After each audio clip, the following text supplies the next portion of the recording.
Hello and welcome to Penalty on the Podcast or Overtime, the weekly USFL predicting podcast this week, predicting week 10 of the 2023 USFL season, last week of the regular season.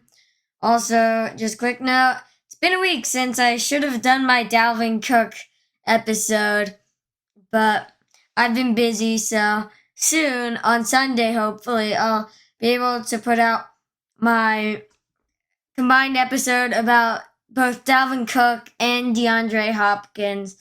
Also, I have 3 new episodes planned. One is about the Rams, one is about the AFC and whether it's actually more competitive than the NFC. I certainly don't think so, but I'll do some research and see if it is.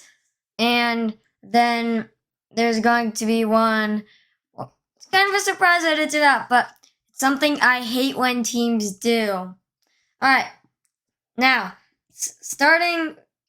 But before we start, a few messages. Number one, if anyone is a new listener, here's how the show works. I'm going to look at last week's slate of games and talk about each game. Then look at this upcoming week's slate of games, talk about each game, give predictions for score and outcome, and predictions for individual player performances. Also, this is not gambling advice. I truly mean that. And I'm not responsible for any money lost gambling on things said in this podcast. Also, this podcast has no sponsors currently. If you would like to be a sponsor, contact me with the email in the description. If you would like to contact me for whatever reason, questions, comments, whatever, my email is in the description. This podcast is available on YouTube, RSS Community, Google Podcasts, and Spotify. The links to all those will be in the description. Also, if you're on YouTube, please like and subscribe. Help the channel grow. It costs nothing, takes about a second, and you can always undo it if you change your mind later. Make sure to ding that bell or subscribe or follow on whatever platform you're on to make sure you never miss an episode. We've got some good stuff coming. So, let's start. So, in week 9, it started with the Michigan Panthers falling 19-7 to the Pittsburgh Maulers. It was their first win. It was the Maulers' first win in a while. Both teams are at 3-6. I think both are still in contention for a win, a playoff berth. But the North isn't that competitive. If a North team wins the championship, I'll be very surprised. The New Orleans Breakers beat a red-hot Memphis Showboats team, ending their 5-win streak, sending them to 5-4. Breakers advanced to 6-3. If the season ended today, the Breakers would be in the playoffs. Showboats fighting for their lives, for their playoff lives in the South. Very competitive, but Birmingham has locked up a spot. Speaking of Birmingham, they advanced to 7-2 with a win over the Gamblers. With a win this week, they will cement themselves as the top team in the South Division. The Gamblers fall to 5-4, but they are still in contention for that last spot. But if they lose or the Breakers win, they're out. Same goes for the Showboats. And then the Stars were beaten by the Generals with a surprise. Generals advanced to 3-6. Stars fall to 4-5. Hercules Mataafa with the game-winning strip sack of Case Cookus. Very entertaining game. Now let's get over to this week. It's Pittsburgh Maulers, New Jersey Generals. And I'm going to, say that the Generals are going to win. The Maulers had their first win in quite a while, but I'm not very confident in them. I'm doing it again. 2 teams, 3-6, coming off of wins, but I just have no confidence in the Maulers to actually, beat good teams. Not that the Generals are a good team, but I think the Generals will win this game. I think they aren't a good team, but they're a better team.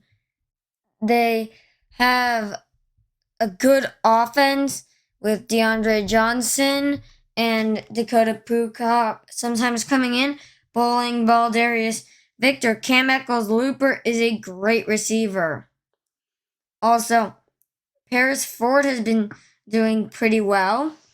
Bit penalized, and then the defensive line, Toby Johnson, Kenneth Randall, and Hercules Mataafa, as well as Bryson Young and Colin Hill rushing the passer as well. This is a good team that hasn't won maybe as many as they should have. Going on to the Maulers, their offense is not as good. Troy Williams is not as good as DeAndre Johnson or Dakota Prukop, but their receivers have potential, especially Isaiah Henney. And Garrett Groshek isn't too bad. But Isaiah Henney has been doing really well this season. And so I'm going to give my predictions. I think Isaiah Henney will catch 1 touchdown. I think Cam Eccles-Looper will catch 1 touchdown. And Darius Victor will rush for 2 kind of short touchdowns. Oh, another thing I really wanted to talk about with the Generals and Stars game. The irony of the Generals executing the Philly special against Philly.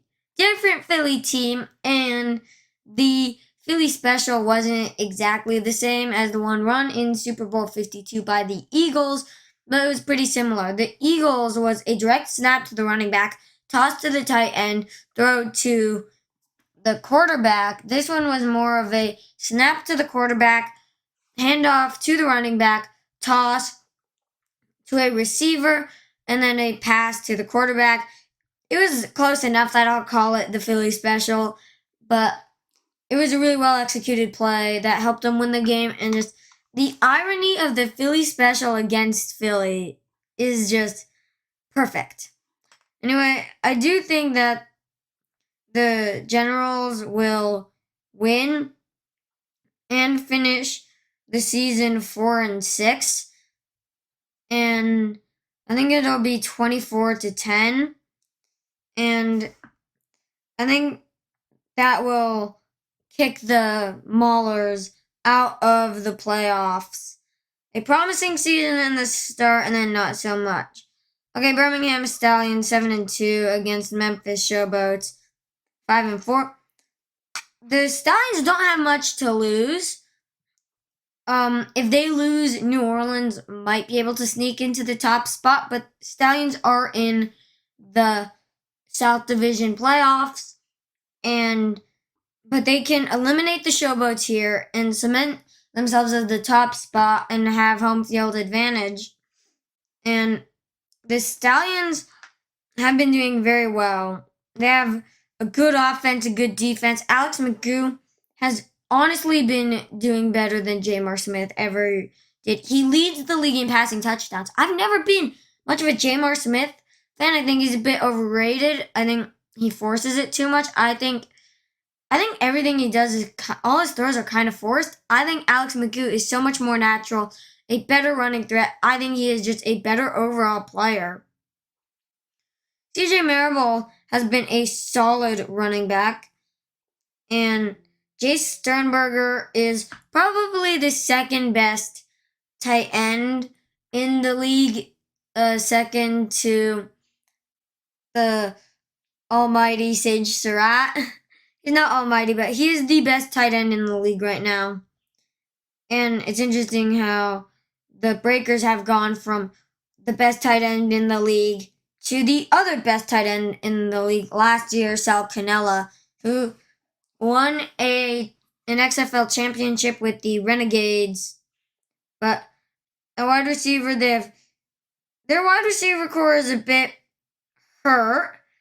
Davion Davis and Myron Mitchell make up the receiving core. And the Stallions are my favorite team. And then the defense has really been hurt by the loss of DeMarcus Gates, who was third in the league in sacks and really anchored the defense. But they have one of the best defensive players in the USFL coming back, Scooby Wright. He has been injured for so long, but now he has been named the starter for the Stallions at linebacker.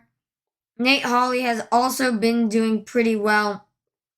But having Scooby Wright is just so good for this team. And I think Scooby Wright will get 3 tackles and an interception this game. He is just that good, Shark Dog. And then for the Showboats, they have Cole Kelly at quarterback, pretty good. They have Ezra Gray at running back. They don't have a lot of stability at running back. They've gone through plenty of running backs, especially Kareth White, who is pretty good, but he is now not starting. He's actually inactive. Ezra Gray will be doing it. And then for the wide receivers, they have Derek Dillon, Vinny Papale, and Ryan McDaniel. And yeah, honestly, you cannot compete with Scooby Wright. He probably would have won Defensive Player of the Year if he had been healthy. And now that he's back, that's huge for Birmingham. And I think Alex McGill will throw 2 touchdowns and rush for 1, and CJ Marable will get a touchdown. And I think it will end up being 14. It will end up being 28-14 in favor of the Stallions. And I predict that Cole Kelly will throw 1 touchdown. And now on to the next one. Breakers at Gamblers. Big playoff implications. None of these teams has cemented a playoff spot. Let's see. Let's take a look at these teams. Gamblers, quarterback Kenji Bahar, pretty good. At the running back, Mark Thompson leads the league in rushing touchdowns. At wide receiver, they have Justin Haltier, Redding, and Kiki Chisholm, who are pretty good at their positions. And they've been doing pretty good in defense and getting pressure on the quarterback. The Breakers offense is a high-powered offense with led by the top quarterback in the league in terms of passing yards, not passing touchdowns. That's Alex McGoo, but McLeod Bethel Thompson. Their running back is Wes Hills, one of the best. Sage Surratt, one of the best. I think he still leads the. Does he still lead the league in receiving touchdowns? I don't know, but he is very good. Jonathan Adams and Johnny Dixon are probably the best receiving duo in the league right now. This is just incredible. And I think the Breakers are going to win. And the Gamblers, coming off of a mistake-filled game where their defense really did well and forced a lot of turnovers, but then again, their offense gave up a lot of turnovers. And Montel Cozart did come into the game, but let's start this. I do think Mark Thompson will rush for 2 touchdowns because that's just who he is. He's the best running back in the league. But I think McLeod Bethel Thompson will throw 3 touchdowns. And I think Sage Surratt, Jonathan Adams, and Johnny Dixon will each catch 1. And I think that between Jonathan Adams and Johnny Dixon, they will have 190 yards combined in the game. And I think that Wes Hills will rush pretty well. I think he will have at least a 90-yard game. But this Gamblers defense is pretty good. I think it'll be 24-17. And I think the Breakers will win. And for the final game of the week, Philadelphia Stars versus Michigan Panthers. Really, playoff implications, it doesn't really matter. The Stars, they're not good like they were last season.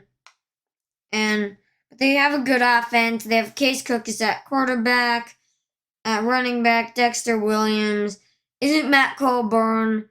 And at wide receiver, Corey Coleman, DeAndre Overton, and Devin Gray make up a pretty solid receiving core. But there's no Chris Rowland in that, and that can be quite an issue with his injury. And their defense isn't too bad, but they haven't done very well. And the loss of Channing Stribling is crushing to this team.